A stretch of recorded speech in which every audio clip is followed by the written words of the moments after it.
Welcome to the Great Detectives of Old Time Radio. From Boise, Idaho, this is your host, Adam Graham. In a moment, we're going to bring you this week's episode of Bulldog Drummond. Before we get started, I do want to encourage you to check out our other Old Time Radio podcast. And today I'm highlighting the war. It's my World War II podcast that I did quite a few years back now to celebrate the 70th anniversary of D-Day. It's 277 episode series telling the story of World War II through not only news reports, but also through drama, music, and comedy to give a feel of life in those times. You can check out the entire podcast at thewar.greatdetectives.net. But now on to Bulldog Drummond. And today's episode is a bit of a challenge because it is incredibly mislabeled. There are many places on the internet where you can find it, and I found it dated for 1944 and even 1942, which is obviously wrong because that was back during the Santos-Ortega era. But the confusion comes from the fact that Bulldog Drummond was on the air for more than 7 years, and given the popularity of circus storylines in those 300 nearly 400 episodes, there were more than one circus-related story. However, we can tell the correct date for this story based on the teaser for the next episode. So, all that to say, from July 7th, 1948, here is Death Under the Big Top.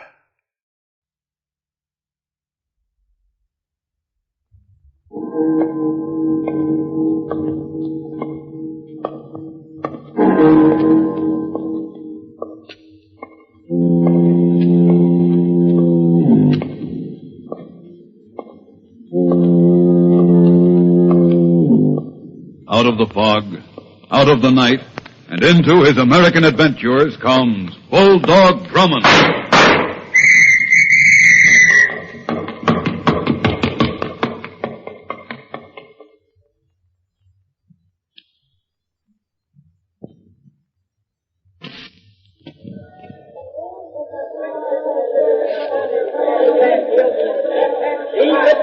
Once a year, there comes into every man's life, even a detective's, the time when he recaptures the spirit of his boyhood. Hurry, hurry, hurry! This way to the main entrance to the big top. This is the time when the greatest show on earth, the circus, has come to town.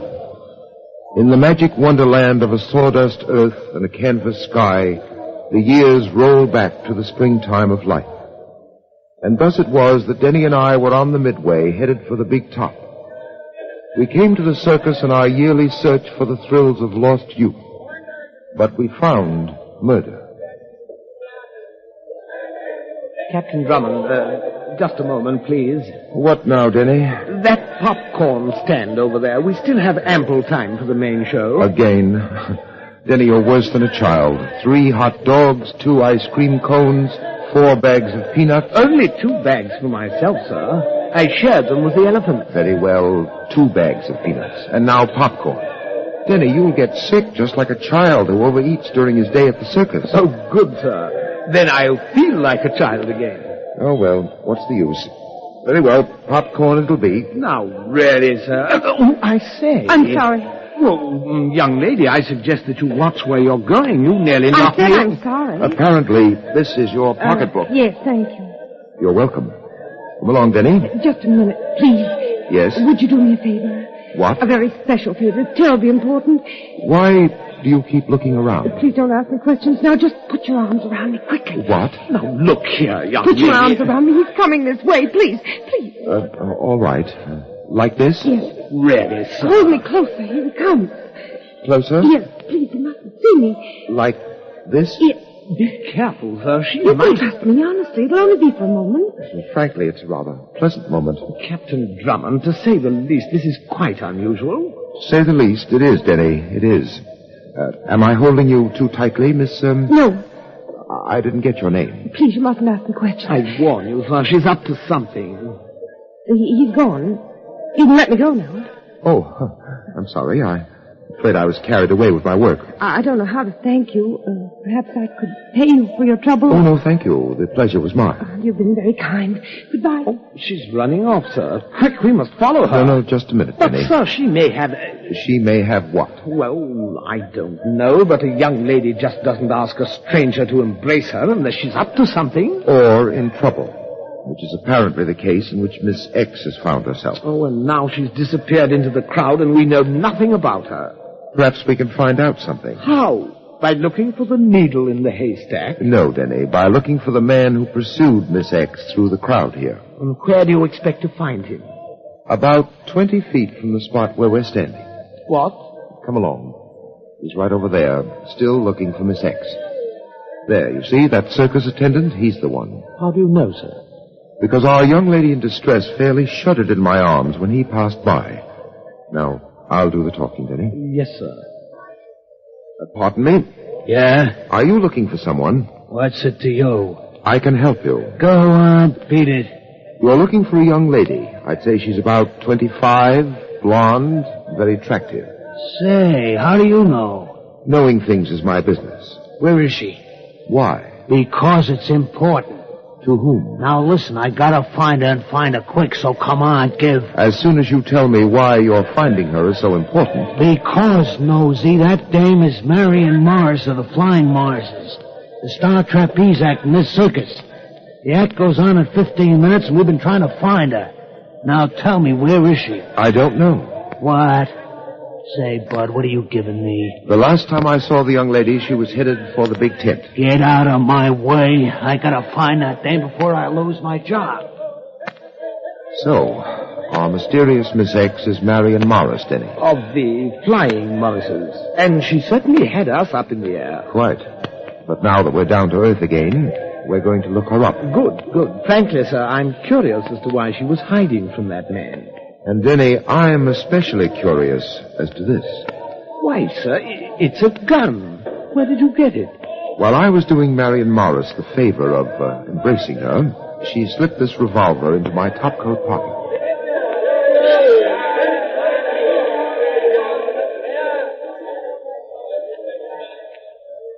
There's their dressing room wagon, Denny. Oh, the Flying Morrises, continental death-defying aerialists. Come on. Oh, why must these things always happen to us? Now we'll miss the main show and all the circus excitement. We still have 10 minutes. Besides, I have a feeling we're in for some private excitement outside the sawdust rings. Here's the wagon. Yes? We're looking for Marion Morris. What you want? Oh, it's a personal matter. I should like to see her alone. She not here. What you want from Marion? I said it was a personal matter. When did you see her last? I do not answer strangers' questions. Well, you'd better answer ours if you know what's good for you. This gentleman is Captain Drummond. You are police? Semi-officially. Now... Marion would do nothing wrong. She is good girl. I bring her up since time she was so big. I, Santos Gomez, teach her always to do right. Please, you tell me why you here? First, where is Marion now? She in main tent with Paul. Paul? Yes, her husband and Chris Adams. The three of them. They are the great Flying Morrises. They do their act in 5 minutes. Please, now you tell me what kind of trouble Marion in. I didn't say she was in trouble. But from the looks of things, she's headed straight for it. What do you mean? This revolver. Yeah. Where you get it? You recognize it? I know someday it bring trouble.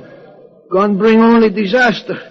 I tell him only wicked man have need of gun. I tell him. This revolver isn't Marion's. No. Marion is good girl. He make trouble. He have gone to kill. I know. Come on. Who is he supposed to be? If this revolver isn't Marion's, whose is it? That gun is his. Her husband, Paul. I tell him gun only make trouble.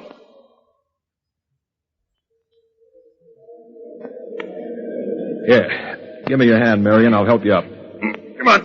Chris. That's it. Chris Adams, the gallant young man on the flying trapeze. Oh. I was just being helpful. You're too helpful, Adams. I don't like it. I told you 100 times, Marion's my wife. Then why don't you treat her decently, as a wife should be? And I don't like your concern about my manners toward my wife. Now listen, you... Chris, please, not now. And where were you two before showtime? I know you're sneaking off to meet each other. That's a lie. It's no use, Chris. You won't believe anything we say. Let's not argue now. Why, Mrs. Morris? You object to our audience below? This isn't part of the show. Can't we wait till later? There may not be later. One slip from up here and down and out goes one of us. This trio could very easily become a doubles act.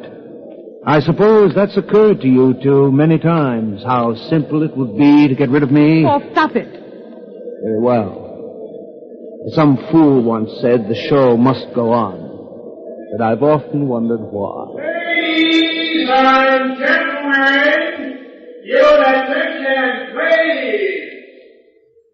Ladies and gentlemen, I call your attention to the high trapezes, suspended 70 and 80 feet above in midair. I call your attention to the flying monitors, the greatest aerial act of the century. The flying monitors will now thrill you with their acrobatics. Yet defying acrobatics that require superhuman nerves of steel. For as you can see, there is no safety net below them. Ladies and gentlemen, I give you the daring, lying voices. Ladies and gentlemen, I give you the unhappy flying Morrises. Oh, please stop. Let's get ready. May I have the rosin bag? My hands are damp. Of course, here. Oh, I'm sorry. Now, how did that happen? Paul, you dropped that rosin bag purposely. Did I? Paul, Chris, you tried to... Never mind, Marion. This towel will do. Let's get going. Mustn't keep our audience waiting. Oh, by the way, Chris, I'll go first today. What You'll do my routine, including the double flip. Paul, you can't do that to Chris. I said he'll do the double flip. Chris hasn't done it in months. He might be killed. Yes. That's right, Marion, dear.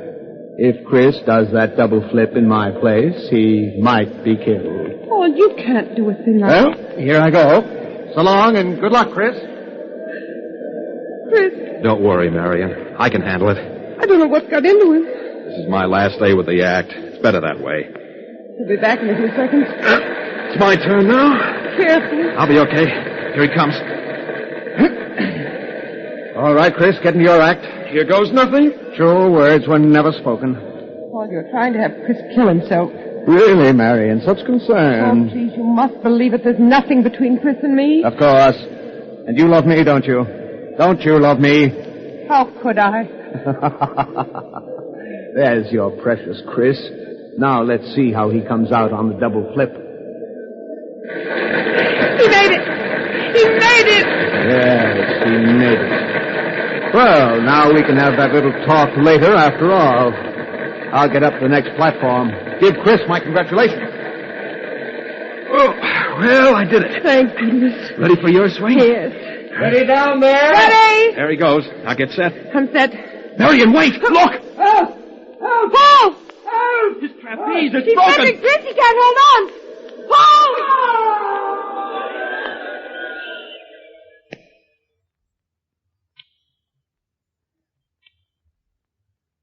I'll be back in a moment to continue our story.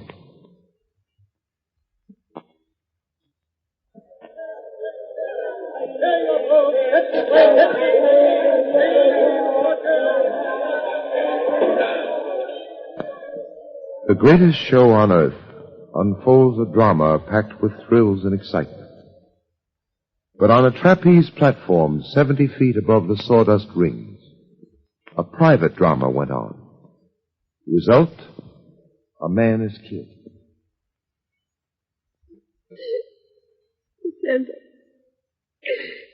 Sanders, it was terrible. He didn't have a chance. He didn't. No, Marion. You must not cry like that, my child. Just didn't have a chance. I don't know how it happened. Now you listen to me. It was perhaps for the best, What? you know. Yes. He was wicked, and the wicked are punished. Oh, no. Santos, you mustn't say that. It's not... Now, Marion, you must rest. You hear me? You rest. I will not let you be disturbed. You rest now.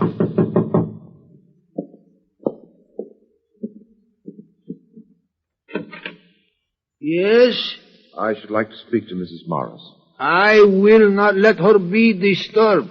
Later you come back. Who is it, Santos? Pardon me? Now, wait. Wait a minute. I say you come later, Marion. My sympathy, Mrs. Morris. You? What are you doing here? This man is Captain Drummond, Marion. Oh. Yes, he say that you put Paul's gun in his pocket. Mrs. Morris is quite aware of the details. Captain Drummond, I can explain that. I wanted to get rid of that gun.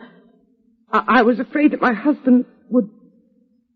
That your husband would what, Mrs. Morris? That he would kill Chris Adams with that gun. Captain Drummond, Paul was jealous. He was insanely jealous. And there was no reason for it. You must believe me. I had to get rid of that gun before something terrible happened. Marion, tell truth. I know. Oh, yes, undoubtedly. Yes, it is the truth. Captain Drummond, it is. You must believe it. Hey, You leave Marion alone. She has great tragedy when her husband die in accident. But Paul Morris's death wasn't an accident. what are you saying? It wasn't an accident. Both ropes supporting his trapeze had been filed down to give way under heavy strain. What you say? I say Paul Morris was the victim of a planned, deliberate murder.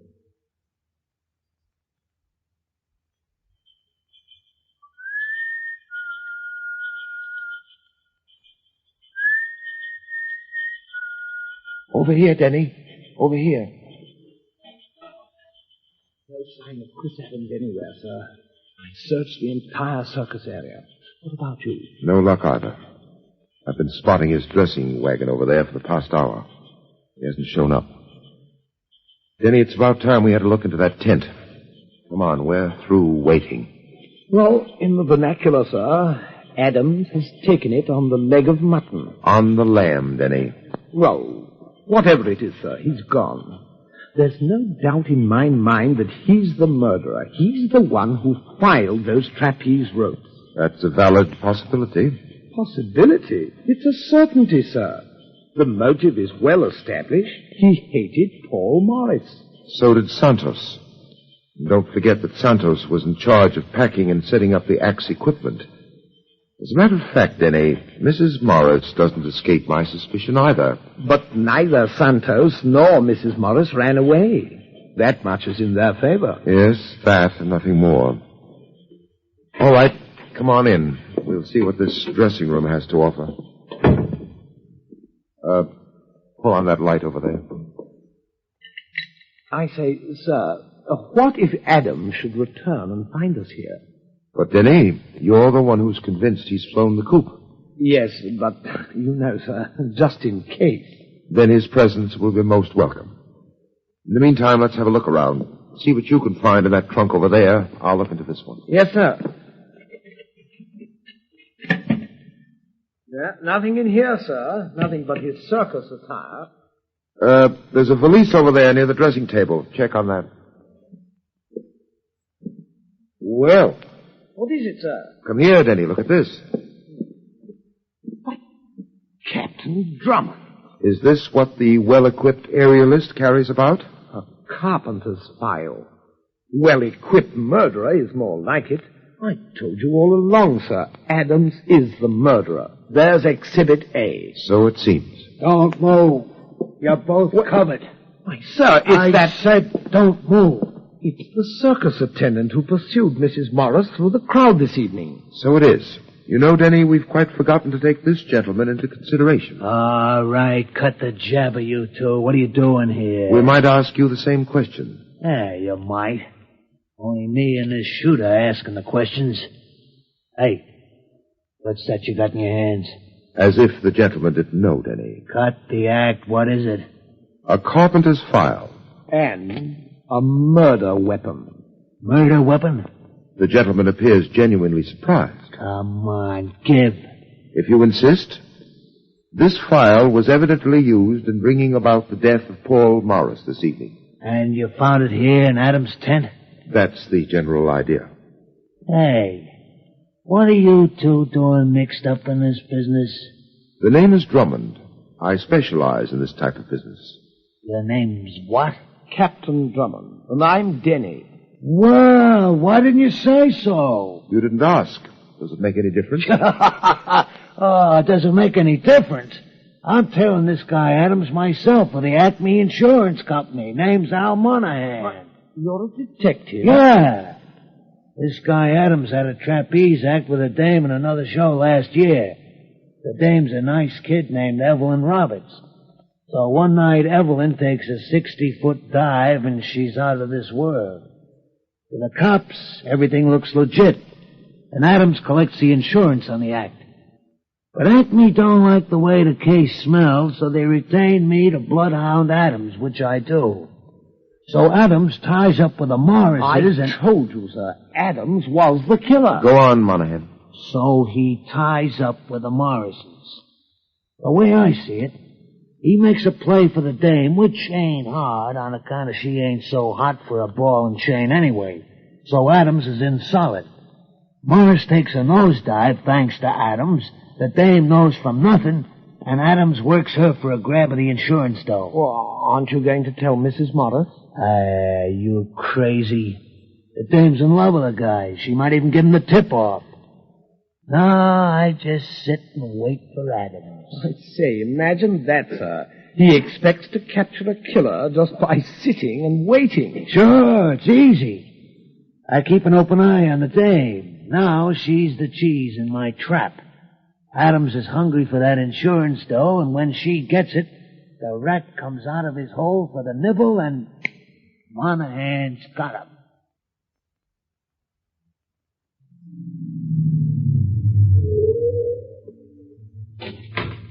Take the car around back to the garage, Denny.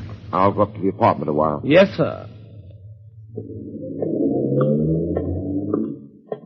Captain Drummond. Adams. I thought you'd never get here. I've been waiting outside your house for hours. And I've been looking for you. I know it, but it had to be this way. I've got to talk to you. All right, you can talk to me down at police headquarters. No, you don't understand. You've got to help me. The way you helped Paul Morris? Believe me, I had nothing to do with it. Oh, yes, it was an accident. Like Evelyn Roberts' death. Evelyn? I know all about it. Evelyn's death was an accident. I was completely exonerated. It won't be that simple this time. Now you're up against an open and shut case of murder. But I don't With understand. evidence complete, down to the murder weapon.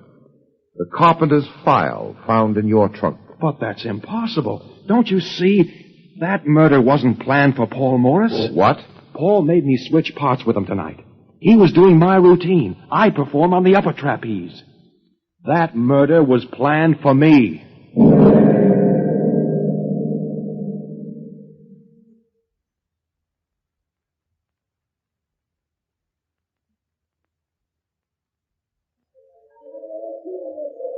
Hurry, hurry! This way to... Now, Adams, you understand what you're supposed to do. Yes, I'm to walk in as if I knew nothing. I'm to play for time. Right. And play it to the hilt. Thank you, sir.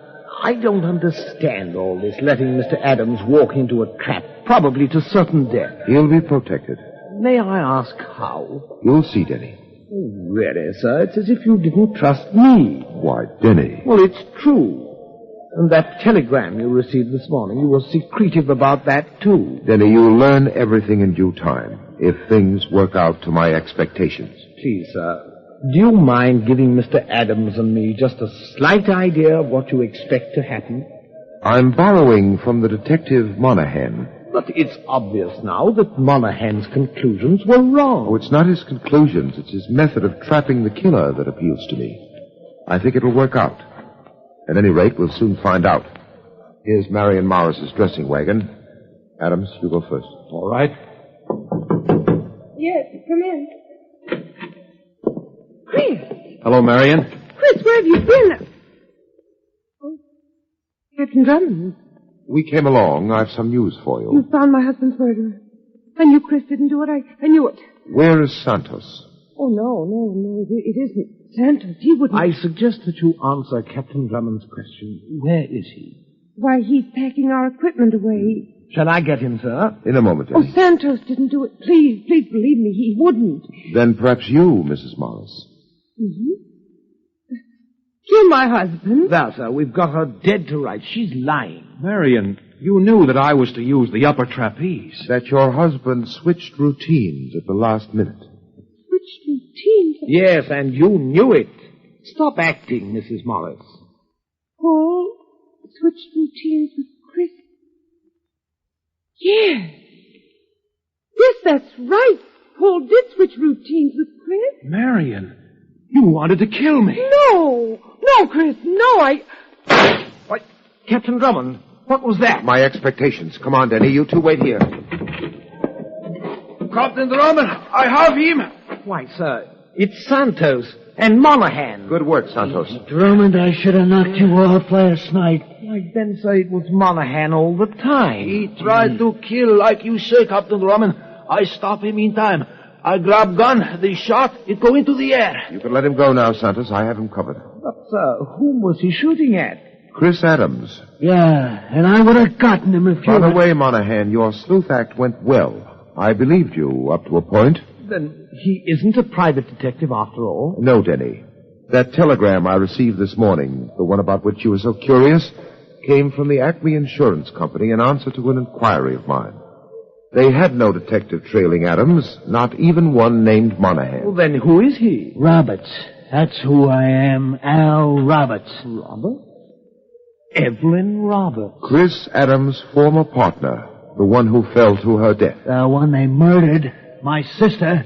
They lied. The cops, all of them, they lied. He murdered her. I'll get him yet. As usual, sir, I'm surprised at the outcome. How did you know that Monaghan, or rather Roberts, was the killer? I didn't. I was just curious as to where he fitted in this case. But what prompted you to check on him in the first place? Just a hunch, Denny.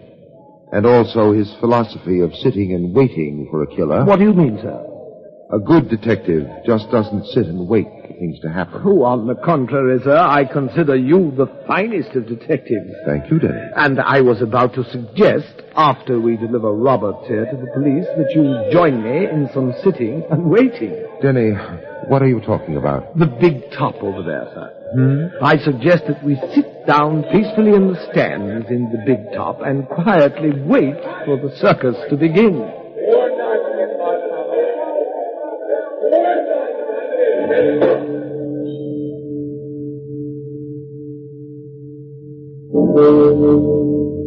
I'll be back in a moment to tell you about next week's story.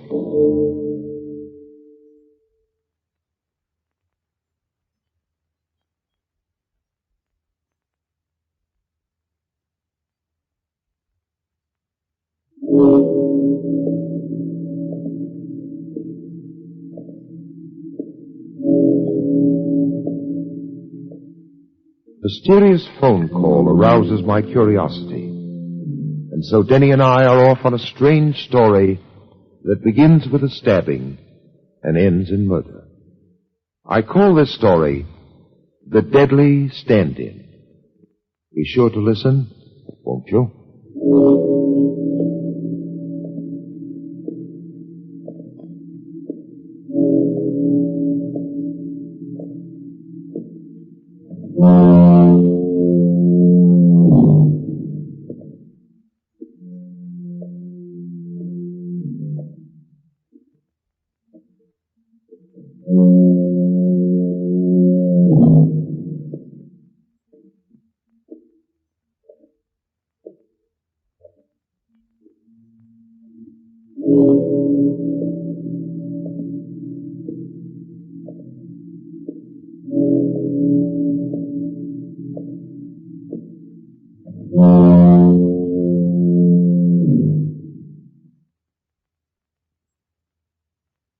Welcome back. On the bright side, Denny got to see the circus, and I have to say that makes me happy since he really wanted that whole experience. And there's enough stories of detectives not getting food or having vacations ruined that it's nice for them just to get what they want. This was a story I listened to the first time when I decided not to play Bulldog Drummond. Part of the problem was the audio quality on the recordings I could find at the time was horrible. But this one is a little bit better. It's not great, but it is decent. But there are some rough spots in this one plot-wise. I didn't particularly care for us having the Flying Morrises have a scene by themselves to set up the murder. It just seemed like cheap melodrama. Also, On the Leg of Mutton may have been one of the lamest attempts at fish out of water humor I've ever heard. And it's kind of weak given that Denny had been in the U.S. at this point for nearly 7 years. I also wish we'd just gotten more circus atmosphere in this. Alright, well, listener comments and feedback now, and we start out over on YouTube. Chad writes, Bulldog equals awesome sauce. Adam, you the man. Well, thank you very much. And then we also have a new review on Audible. And we have a review from Serena, who writes, if you like old-time radio and detective stories, then you will like this podcast. The introduction is always great tidbits, info to set up the story, and I love the old commercials. Well, thank you so much. I appreciate you taking the time to leave a review there, Serena. And I want to go ahead and thank our Patreon supporter of the day. Thank you to Jack, Patreon supporter since November 2019, currently supporting the podcast at the Detective Sergeant level of $7.14 or more per month. Thank you so much for your support, Jack. And that will do it for today. If you're enjoying the podcast, please follow us using your favorite podcast software. And if you're enjoying a podcast on YouTube, be sure to like the video, subscribe to the channel, and leave a comment. All those great things that help YouTube channels to grow. We'll be back next Tuesday with another episode of Bulldog Drummond. But join us back here tomorrow for Broadway's My Beat, where... Will you get me some water, please? My mouth is dry. It's really dry. Sure.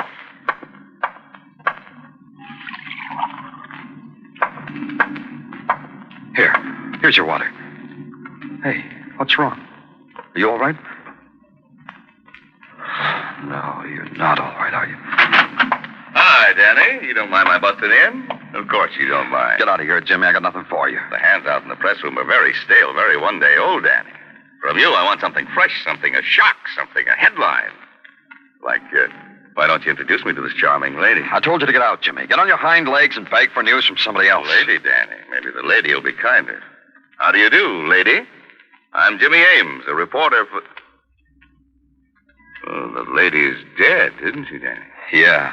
Well, you got your news, reporter. Go report it. I hope you'll be with us then. In the meantime, send your comments to box13@greatdetectives.net. Follow us on Twitter at Radio Detectives and check us out on Instagram. Instagram.com/greatdetectives. From Boise, Idaho, this is your host, Adam Graham, signing off.